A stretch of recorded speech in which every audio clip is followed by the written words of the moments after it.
Hello friends, welcome Sharon. RRB বা railway recruitment বোর্ডের আন্ডারে স্টাফ নার্স বা নার্সিং অফিসার রিক্রুটমেন্টের নোটিফিকেশান দেওয়া হয়েছে। এখনও অফিসিয়াল নোটিফিকেশান দেওয়া হয়নি, কিন্তু অ্যাডভার্টাইজ করা হয়েছে। যার ফর্ম ফিল আপ শুরু হবে 17ই আগস্ট থেকে, ফর্ম ফিল আপ করা যাবে 16ই সেপ্টেম্বর পর্যন্ত। টোটাল 713টি শূন্যপদ রয়েছে, যেখানে ক্যান্ডিডেট অ্যাপ্লিকেশান করতে পারবে। এবং আরআরবির টোটাল যে ভ্যাকেন্সি 1376টি শূন্যপদ রয়েছে বিভিন্ন ক্যাটাগরি ওয়াইজ। সেখানে dietician, nursing superintendent, speech therapist, clinical psychologist, dental hygienist বিভিন্ন পোস্ট রয়েছে। আমাদের মেন যেটা লক্ষ্য নার্সিং সুপারিনটেনডেন্ট, যেখানে এটা নার্সিং স্টাফ নার্স বা নার্সিং অফিসার সবাই পরিচিত। এখানে যে নার্সিং সুপারিনটেনডেন্ট সেটাই ওয়েস্ট বেঙ্গলের স্টাফ নার্স বা নার্সিং অফিসার। তো এখানে প্রিভিয়াস ইয়ারে বা প্রিভিয়াস যে রিক্রুটমেন্ট হয়েছিল 2019 সালে, সেখানে যে এলিজিবিলিটি ক্রাইটেরিয়া ছিল আপাতত সেটাই লক্ষ্য করা যেতে পারে। যদি না বিশেষ কিছু চেঞ্জ হয়, নোটিফিকেশান যখন পাবলিশড হবে তখনই সমস্ত কিছু জানা যাবে, কি কি এলিজিবিলিটি ক্রাইটেরিয়া রয়েছে, এক্সপিরিয়েন্স চাওয়া হচ্ছে কি না, কারা অ্যাপ্লিকেশান করতে পারবে, বা যদি এক্সপিরিয়েন্স চাওয়া হয় কত বছরের এক্সপিরিয়েন্স চাওয়া হবে, সমস্ত কিছু কিন্তু নোটিফিকেশানে দেওয়া হবে। নোটিফিকেশানটি একবার ভালোভাবে দেখে নিতে পারো। উল্লেখ করা হয়েছে applications are invited from eligible candidate for the following post of paramedical categories in the table below. The last date of submission of application is 16th September 2024. 16 September application করার লাস্ট ডেট। শুধুমাত্র online application হবে।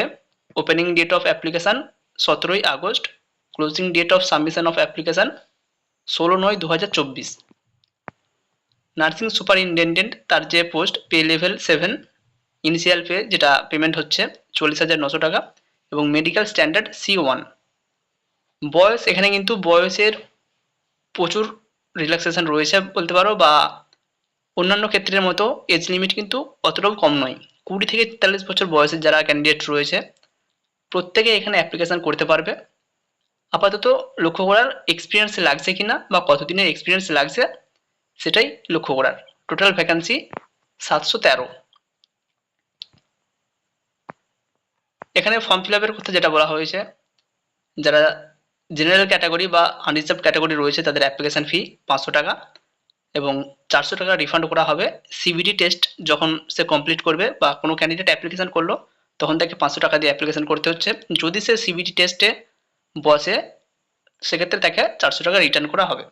এবং যারা SC ST, ex serviceman, female candidate রয়েছে বা others যে সমস্ত reserve transgender বা মাইনরিটি রয়েছে তাদের জন্য 250 টাকা অ্যাপ্লিকেশান ফি, যেটা পরবর্তীকালে যদি সিবিটি টেস্টে বসে তাহলে পুরো 250 টাকাটাই ব্যাক করে দেওয়া হবে।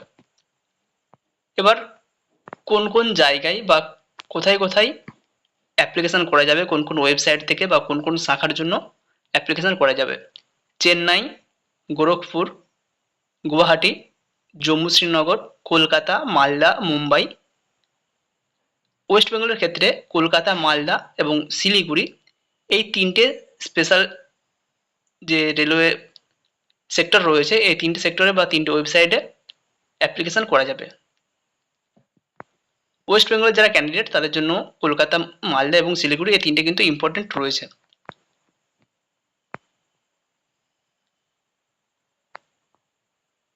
একজন ক্যান্ডিডেট একটি মাত্র পোস্টের জন্য অ্যাপ্লিকেশান করতে পারবে এবং একবারই ফর্ম ফিল আপ করতে পারবে।